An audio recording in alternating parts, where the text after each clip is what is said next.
С первых дней жизни для годовалого Артема Есева реанимация стала домом на целый год. Малыш на свет появился с редким генетическим заболеванием, синдромом Эдвардса. Жизнь ребенка поддерживают специальные аппараты, но родители очень хотят забрать сына домой, где ему будет лучше с родными. Для этого нужен целый комплекс медицинского оборудования, стоимость которого 400 тысяч рублей. Многодетной семье такую сумму взять негде, но мама и папа очень надеются, что Новый год их малыш будет встречать уже дома. Елена Кононова продолжит. Яркими игрушками увешана вся кроватка, чтобы хоть как-то скрасить больничную жизнь малыша.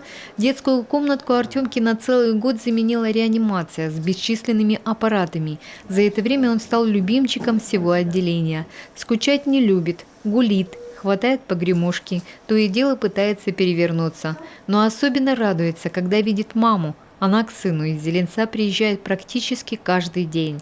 В течение года уже езжу, на час посещаю его, с ним общаемся, улыбается, реагирует на вообще окружающих. Так получилось, что Артем появился на свет с редкой болезнью и без поддержки специальных аппаратов не может ни дышать, ни есть. Малютки еще в феврале этого года в Санкт-Петербургской федеральной клинике провели операцию, установили трахео и гастростомы. Сегодня за ребенком ухаживают медики, но мама с папой мечтают забрать малыша домой, где его ждут любовь и забота. Мы приготовили для него комнату большую, освободили место. К нам выезжала и с паллиативного отделения, и наш педиатр участковый. И электрики к нам приходят, и все нам дают советы, рекомендации. Мы, в принципе, все выполняем, что они просят. Врачи желания родителей всецело поддерживают. Только родные своей любовью способны улучшить качество жизни тяжелобольного ребенка. Тем более такой опыт уже есть в других регионах. В Санкт-Петербурге таких детей 60.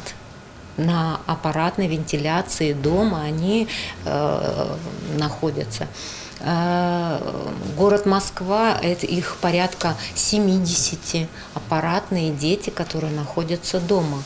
Они находятся в семье, они находятся рядом с мамой, папой. Дать шанс обрести дом, семью, я думаю, что это благо для такого ребенка.